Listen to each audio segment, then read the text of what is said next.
Indrajit study point में आप सभी का स्वागत है। हम पढ़ रहे हैं एनसीईआरटी क्लास 11 अध्याय 11 आधुनिकीकरण के रास्ते भाग 3। इसमें हम मेजी पुनर्स्थापना के बारे में पढ़ेंगे। अभी तक हम नहीं जानते कि मेजी पुनर्स्थापना होता क्या है।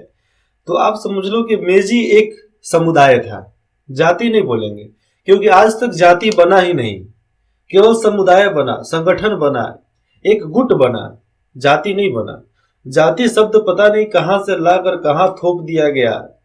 ये मतलब एक तरीके से अभी सोचा जाए ना तो अलग अलग जिस तरह कास्ट बिरादरी का बात यहाँ पर होता है, वो तो भैया पहले था ही नहीं। ये संगठन, ये समुदाय, ये संघ था, जाति कहाँ था? नहीं था। बाद में कहां से छुआछूत ला दिया, सब अछूत ला दिया। तो ये सब फालतू की बातें लाने वाले कौन? पूंजीवादी। फालतू की बातें लाने वाले कौन? हमारे लालची लोग। समझो यहाँ पर 1867 से लेकर 1868 मतलब करीब करीब एक साल, ठीक है। तो एक साल में मेजी वंश के नेतृत्व में तोकुगावा वंश का शासन समाप्त किया गया। मेजी वंश के नेतृत्व में तोकुगावा वंश को पूरे तरीके से समाप्त कर दिया गया, उनके शासन समाप्त कर दिए गए। तो मेजियों की पुनर्स्थापना के पीछे कई कारण थे। क्या कारण थे? देश में तरह तरह के असंतोष था, उसको ठीक करना था। साथ ही अंतर्राष्ट्रीय व्यापार को भी ठीक करना था और कूटनीतिक संबंधों को भी, कूटनीतिक मतलब राजनीतिक संबंध होता है ना, तो राजनीतिक संबंधों की भी मांग की जा रही थी। इसी बीच 1853 में, कब?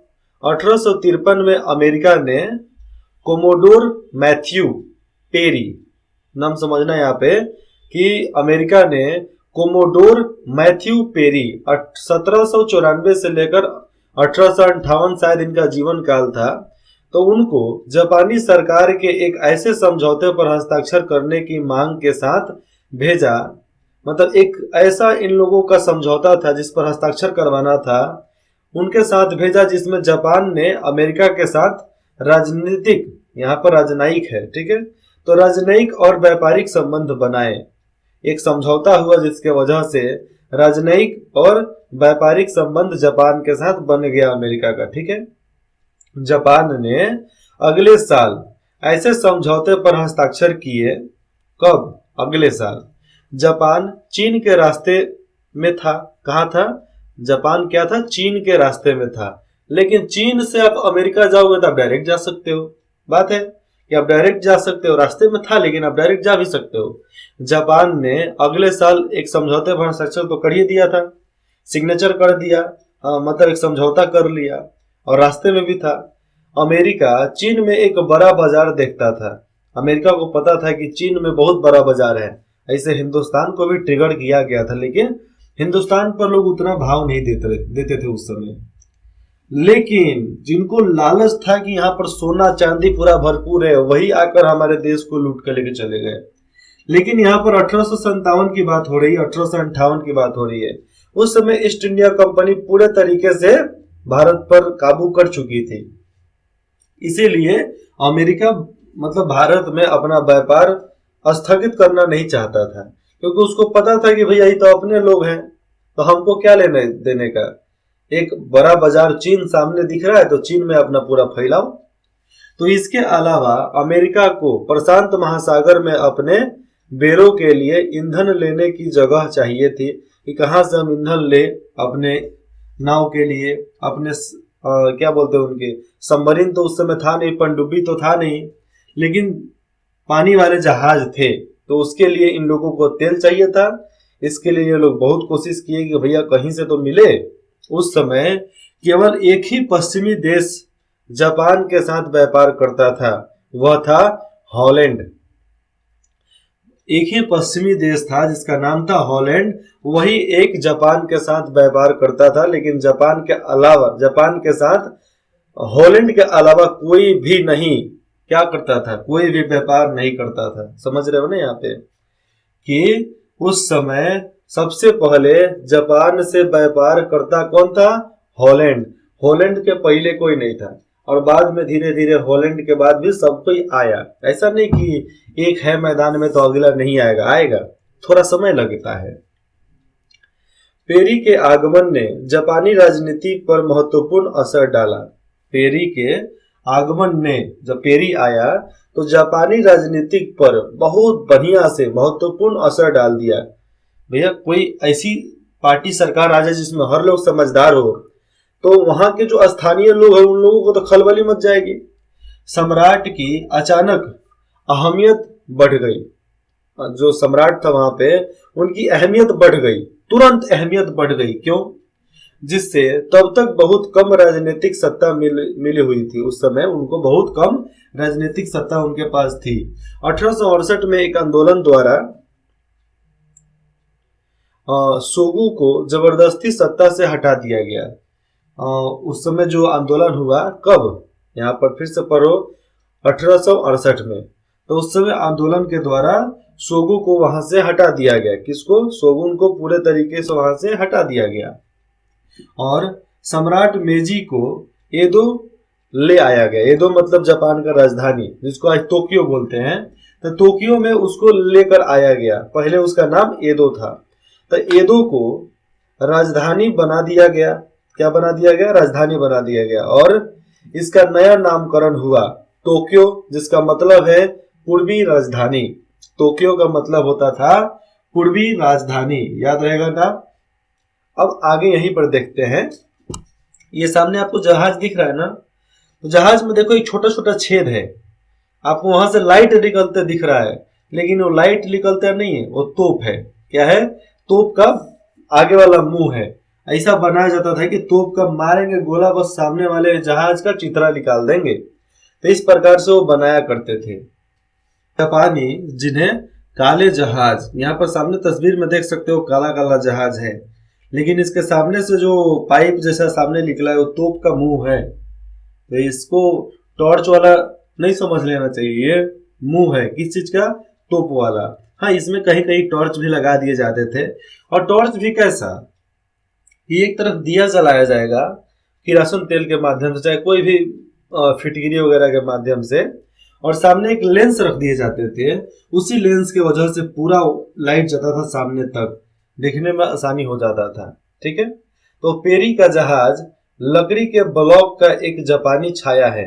ये देख सकते हो आप कि लकड़ी का जहाज कहाँ का? पेरी का जहाज है, लेकिन लकड़ी का है, लकड़ी के ब्लॉक का बनाया गया है। आगे देखना, ये जो मैं बता रहा था, तो जोरों को कोलतार से सीलबंद किया जाता था। कोलतार क्या होता था? ऐसे मतलब पदार्थ जिसके वजह से पानी अंदर ना जाए, समझ रहे हो ना। हाँ, तो उससे सीलबंद किया जाता था। और कहते थे कि उन्हें ऐसे चित्रों और कार्टूनों में दिखाया गया है जिसमें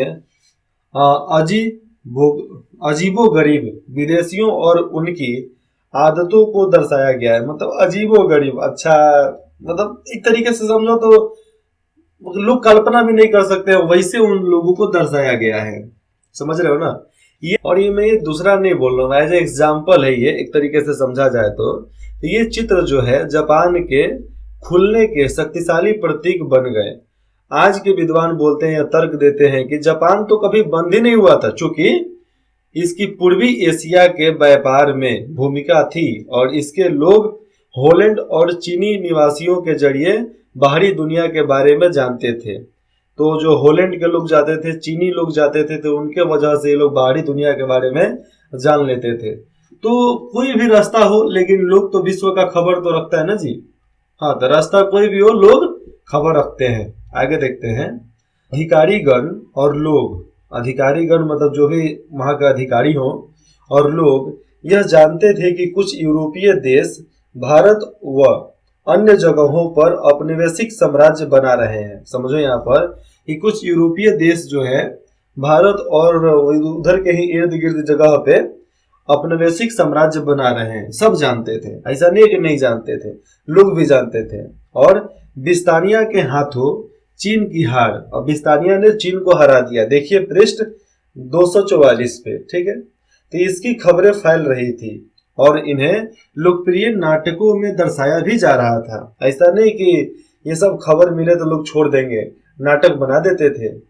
इस सब के चलते लोगों में एक असली डर बन रहा था। ठीक है, कि जापान भी उपनिवेश बनाया जा सकता है, जापान भी एक उपनिवेश देश बनाया जा सकता है, उपनिवेश साम्राज्य बनाया जा सकता है। लोगों को ये पता था। और जो बनाना चाहते थे, जो हमारे औपनिवेशिक साम्राज्य के लोग थे, वो बना भी देते। लेकिन यहाँ पर लिखा गया है कि इस सबके चलते लोगों में एक असली डर था कि हमारा जापान भी औपनिवेशिक बन जाएगा, चाहे इसको बनाया जा सकता है। मतलब एक तरीके से अनुमान, डर, और एक तरीके से आप समझ लो कि ये केवल लोग सोच रहे थे, डर रहे थे, सोच सोच कर कि हमारा देश भी औपनिवेशिक बनाया जा सकता है। तो बहुत से विद्वान जो थे और नेता यूरोप के नए विचारों से सीखना चाहते थे कि हम उनसे सीखकर उन्हीं को हरा दें, बजाय इसकी अपेक्षा करके जैसा कि चीन ने किया था। तो चीन ने किया था वैसा नहीं करना चाहते थे, कुछ नया करना चाहते थे, इसलिए आज उनकी टेक्नोलॉजी हमसे कई गुना ज्यादा है। कुछ अन्य लोग यूरोपीय लोगों को गैर मानते हुए, मतलब समझो यहाँ पर कि कुछ अन्य लोग जो थे यूरोपीय लोगों को गैर मानते हुए अपनों से, चाहे अपने से दूर रखना चाहते थे। हालांकि वे उनकी नई तकनीकों को अपनाने के लिए तैयार थे। मतलब जापान वाले लोग चाहते थे कि यूरोपीय लोग हमसे दूर रहें, अलग रहें, लेकिन उनकी तकनीकें हमें सीखने को मिले। वो कौन सा मशीन इस्तेमाल करते हैं, उस मशीन को बनाने का इस्तेमाल हमको आ जाए। वो मशीन हम कैसे बनाए, तकनीक हमें चाहिए। तो लोग नहीं चाहिए, केवल उन लोगों को तकनीक चाहिए। आज हमें क्या चाहिए, तकनीक, जो हमें पहले ही कर लेना चाहिए। लेकिन हमारी सरकार के नाकामी के वजह से हम इतना बिछड़ गए, इतना लेट तक हम जूझते रह गए इससे, गरीबी से।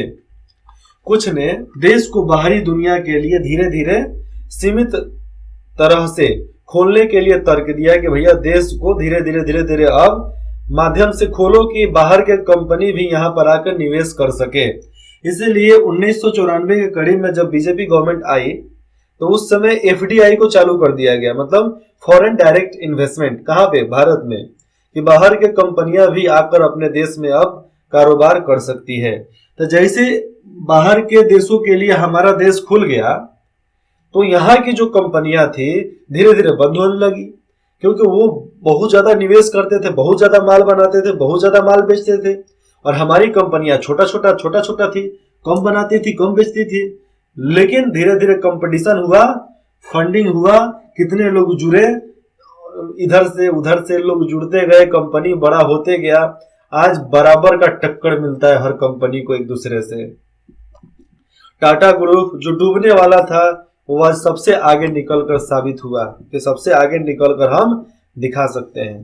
जो सरकार थी उस समय का, तो सरकार ने फुकोकू कयोहे, तो फुकोकू कयोहे मतलब समृद्ध देश, मजबूत सेना, तो मजबूत सेना के नारे के साथ नई नीति का ऐलान किया, जिन्होंने यह समझ लिया था कि उन्हें अपनी अर्थव्यवस्था का विकास और मजबूत सेना का निर्माण करने की जरूरी है। मतलब समझो यहाँ पे कि वो जो सरकार थी फुकोकू कयोहे, वो चाहती थी समृद्ध देश, मजबूत सेना, ठीक है। तो उन लोगों ने क्या किया कि अर्थव्यवस्था को ठीक करने के लिए, अर्थव्यवस्था के विकास के लिए मजबूत सेना का निर्णय करने की जरूरत समझी और सेना को मजबूत किया।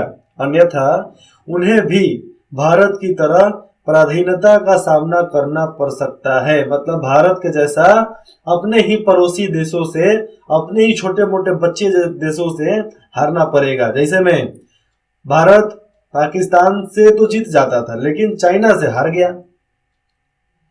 हम चाइना को मुंह तोड़ जवाब दे सकते थे, लाठी का जवाब पत्थर से, नहीं तो लाठी का जवाब तोप के गोला से, रे भैया तुमको छोड़ेंगे नहीं।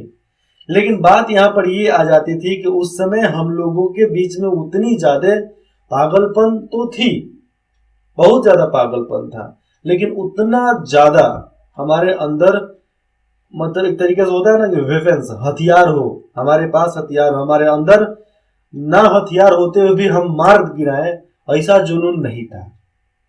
लेकिन हमारे इलाके के ऐसे ऐसे सीएम बने, पीएम बने कि वो लोग इतना ना आग भर देते थे सिपाहियों के अंदर तो वैसे ही जाकर मार के चले आएगा सब। इसीलिए अभी के 2 साल के अंदर में जब बॉर्डर पे चीनियों से हमला हुआ था तो हमारे बिहार रेजिमेंट के लोग बांसे उठाकर मार कर पार पर फाड़ दिया सब। चाइना बॉर्डर पे है कि बंदूक नहीं चलाना है, बंदूक का इस्तेमाल नहीं करना है, ठीक है। तो ये लोग बांस से लेकर गए, क्योंकि बिहार का लड़का जानता है कि बांस से कैसा थुरना है, मुरेठी से कैसे मार के कपार फाड़ना है, बिहार के लोगों को पता है। तो बिहार रेजिमेंट बांस लेकर गया, बढ़िया से कूटा, 56 लोगों को वहीं पर कपार फोड़ कर मार डाला। चाहे कैसे हूँ मारा, लेकिन 56 लोगों को मार दिया, चाइना के लोगों को। लेकिन चाइनीज सरकार उसको छुपा दिया, पूरे बढ़िया तरीके से छुपा दिया कि हमारे पास ऐसा कुछ नहीं हुआ है।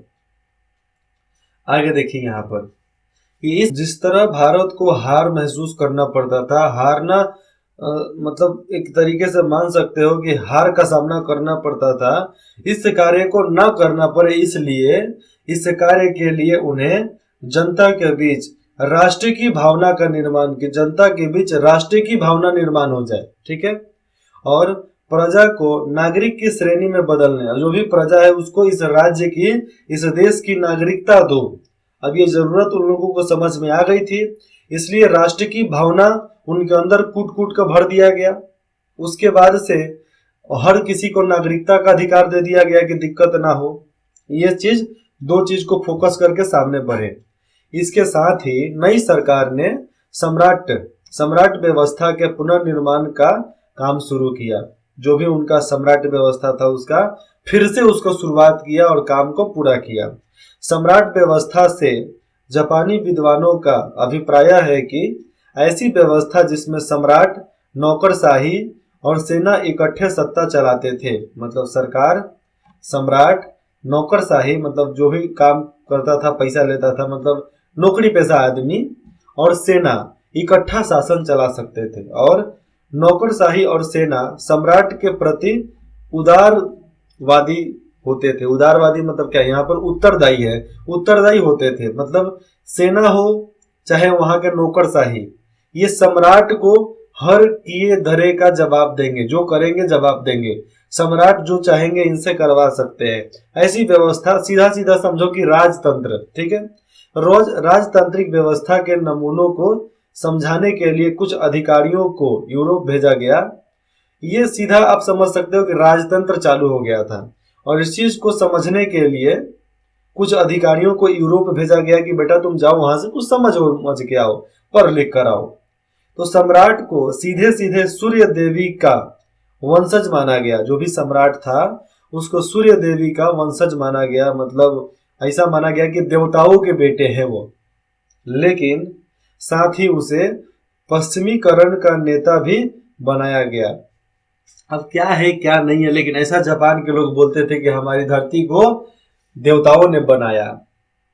अब टापू पानी में तैर रहा है तो सही बात है भैया, देवताओं की ही असीम कृपा है कि एक पानी में छोटा सा जमीन का टुकड़ा तैर रहा है। तो इस बात को ठुकराया नहीं जा सकता है, ऐसा बात सही हो सकता है। और सही क्या हो सकता है, ऐसा माना जाता है कि हमारी पूरी सृष्टि ईश्वर का ही देन है, ईश्वर की वजह से ही हमारी सृष्टि है। क्योंकि अगर हम पैदा हो रहे हैं तो हमारे माँ बाप के वजह से। ये धरती पैदा हुई है तो धरती का भी कोई माँ बाप होगा ना जी, ऐसे ही धरती थोड़ी पैदा हो गई होगी। हमारे शरीर के अंदर जो कीड़ा है, कीड़ा भी बोलता होगा भाई तेरी के भगवानों घर नहीं होता है। लेकिन हम उन कीड़े के लिए, जो सूक्ष्म प्राणी, सूक्ष्म जीव हमारे शरीर में है, हमारे ब्लड विसेल्स में है, चमड़ी में है, उनके लिए तो हम फादर है।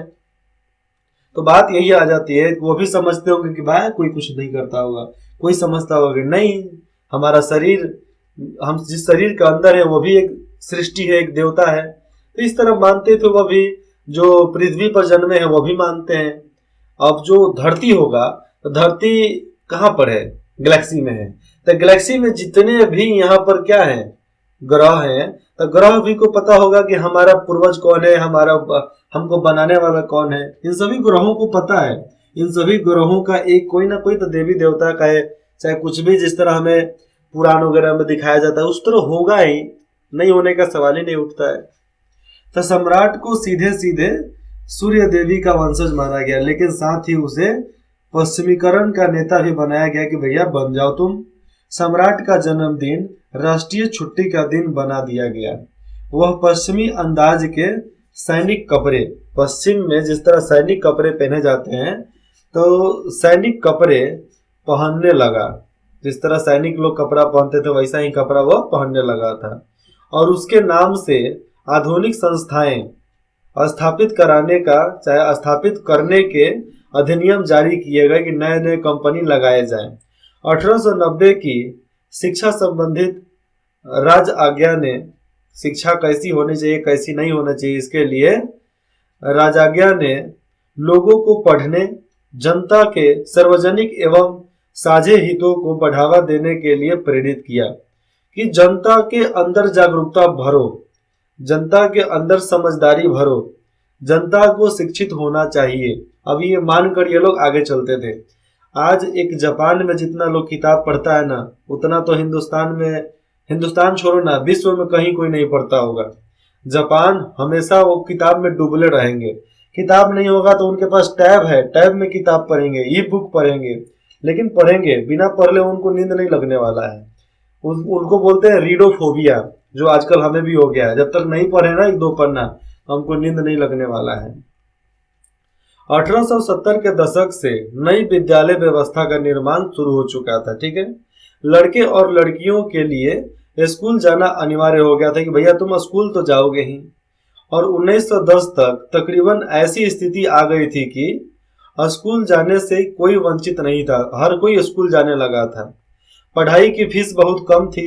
शुरू आप देखो, पढ़ाई की फीस अगर कम हो तो फीस कम होता है तो लोग ज्यादा पढ़ने जाते हैं। ठीक है, तो शुरू में पाठचर्या पश्चिमी नमूनों पर आधारित थी। जो भी हमारे पाठ थे, जो भी हमें पढ़ाया जाता था, वो पश्चिम के नमूनों पर ही आधारित था। जिस तरह पश्चिम में पढ़ाए जाते थे वैसे ही यहाँ पर भी पढ़ाए जाते थे। लेकिन 1870 के दशक के आते आते आधुनिक विचारों पर जोर देने के साथ साथ राज्य के प्रति निष्ठा और जापानी इतिहास के अध्ययन पर बल दिया गया।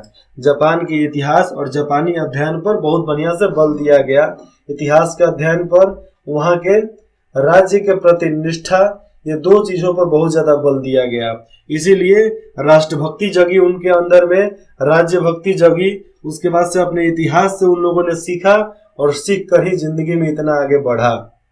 शिक्षा मंत्रालय पाठचर्या पर, यहाँ पर समझना कि शिक्षा मंत्रालय पाठचर्या पर किताबों के चयन और शिक्षकों के प्रशिक्षण पर नियंत्रण रखता था। जो शिक्षा मंत्रालय था, क्या पढ़ाया जाएगा, किताब कौन सा जाएगा, शिक्षा का प्रशिक्षण कैसे होगा, शिक्षक को कैसे चुना जाएगा, इन सभी चीजों पर शिक्षा मंत्रालय का पूरे तरीके से कंट्रोल था। जिस पर आप समझना कि वो नियंत्रण तो रखते ही थे। जिसे नैतिक संस्कृति का विषय कहा गया, उसे पढ़ना जरूरी था।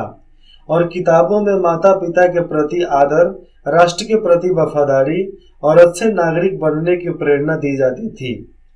तो इन सब के बारे में उन लोगों को जानना जरूरी था। जिस तरह अपने इलाके में 1 से लेकर 10 तक आपको पढ़ना जरूरी है, चाहे आप कोई भी सब्जेक्ट के हो, लेकिन 10वीं तक आपको हर सब्जेक्ट पढ़ना होगा। 10वीं के बाद अपना सब्जेक्ट बदल लो। ये हमारी नैतिक शिक्षा हो गई। एक तरीके से नैतिक संस्कृति भी मान सकते हैं, जिसमें हमें माता पिता का आदर करना सिखाया जाता है। ठीक है, राष्ट्र के प्रति वफादारी सिखाया जाता है। लेकिन उसके बाद हम भ्रष्ट हो जाते हैं। समझ रहे हो ना। हिंदी की किताब में हमें राष्ट्र के प्रति वफादारी सिखाया जाता है। इतिहास में हमें सिखाया जाता है गलत क्या हुआ हमारे भविष्य में नहीं, गलत क्या हुआ है हमारे अतीत में, उस चीज को बदल कर हमें किस तरह आगे बढ़ना है, इस चीज को सिखाया जाता है हमको 10वीं तक।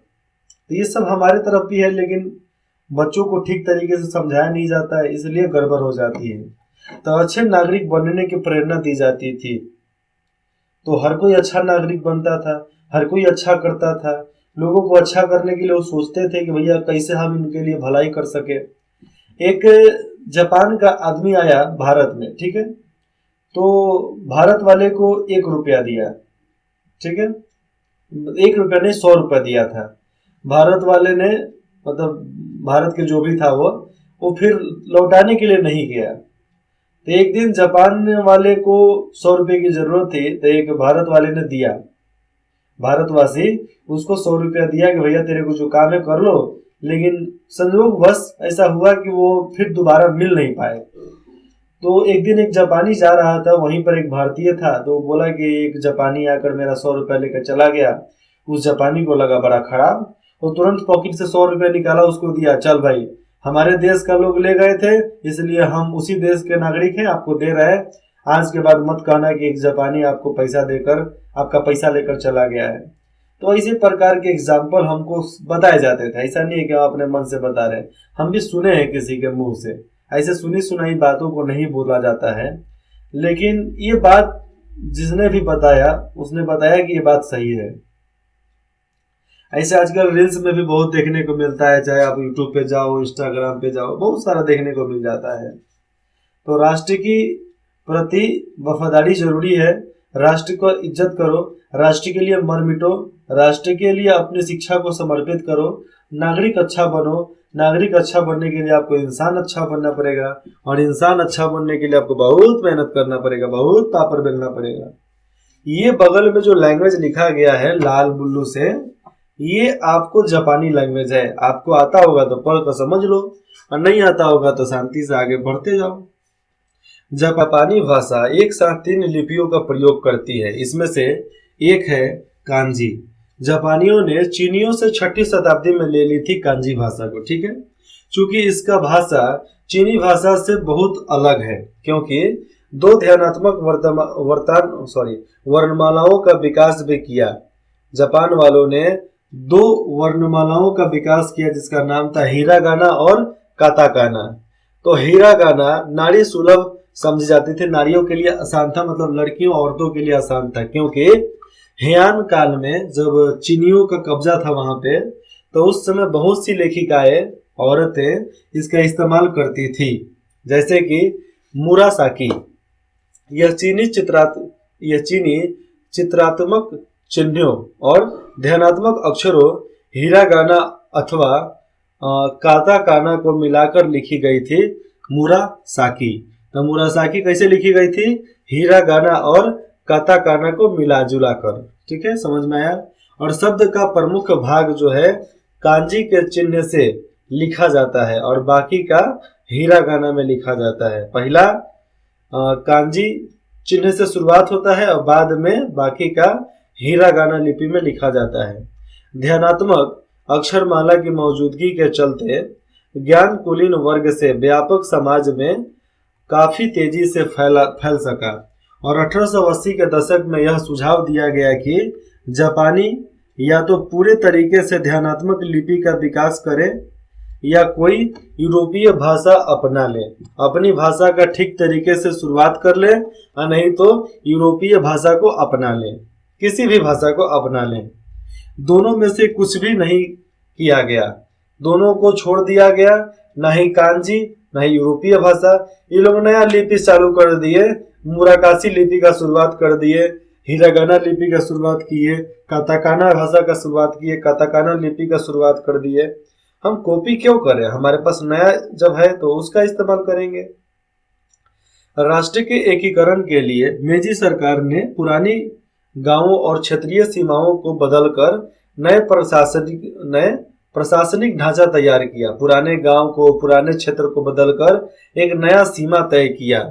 प्रशासनिक इकाई में पर्याप्त राजस्व जरूरी था, जिससे स्थानीय स्कूल और व्यवस्था, समझना यहाँ पर, अब ये लोग क्यों बदलना चाहते थे? क्योंकि प्रशासनिक इकाई में पर्याप्त राजस्व जरूरी था, क्योंकि बिना राजस्व के इनकी प्रशासनिक इकाई ठीक नहीं रह सकती है, जिससे स्थानीय स्कूल और स्वास्थ्य सेवाएं जारी रखी जा सकती है। जब तक टैक्स नहीं मिलेगा, कर नहीं मिलेगा, तो स्थानीय स्कूल हो गया, चाहे स्वास्थ्य सुविधाएं हो गई, कैसे हम पूरा करेंगे? साथ ही ये इकाइयां जो पूरे तरीके से जो व्यवस्था थी, ये इकाइयां सेना के लिए भर्ती केंद्रों के काम आ सकते थे, और जो भी ये स्कूल में पढ़ेंगे, अच्छे दिखेंगे, अच्छे स्वास्थ्य होगा, तो ये सेना में भर्ती हो सकते हैं। 20 साल से अधिक उम्र के नौजवानों के लिए कुछ अरसे के लिए सेना में काम करना अनिवार्य था। अगर आप 20 साल के हो गए हो तो आपको कुछ वर्षों के लिए, मतलब 2-3 सालों के लिए आपको सेना में काम करना है, उसके बाद जाके घर बैठो। एक आधुनिक सैन्य बल तैयार किया गया, कानून व्यवस्था बनाई गई जो राजनीतिक गुटों के गठन को देखता था। बैठकें बुलाने पर नियंत्रण रखा जा सके, और सख्त सेंसर व्यवस्था बनाया जा सके, और इनको बना सके, मतलब समझ सको, सख्त सेंसर व्यवस्था बना सके इन लोगों का, ताकि एकदम सख्त तरीके से हम काबू रखेंगे हर चीज पर। इन तमाम उपायों में सरकार को विरोध का सामना करना पड़ा। अब देखो, कुछ भी होगा तो सरकार को विरोध का सामना करना पड़ेगा। जो विपक्षी है वो तो विरोध करेंगे। सेना और नौकरशाही को सीधा सम्राट के निर्देश में रखा गया कि सम्राट जो बोलेगा वही हमें करना है, बाकी सब भूल जाओ। यानी कि संविधान बनाने के बावजूद यह देश गुट सरकारी नियंत्रण के बाहर रहे।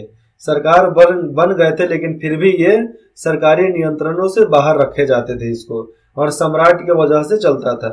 लोकतांत्रिक संविधान और आधुनिक सेना, इन दो अलग आदर्शों को महत्व देने के दूरगामी नतीजे हुए थे। इन दोनों को महत्व देने का एक दूरगामी नतीजा सामने आया। क्या?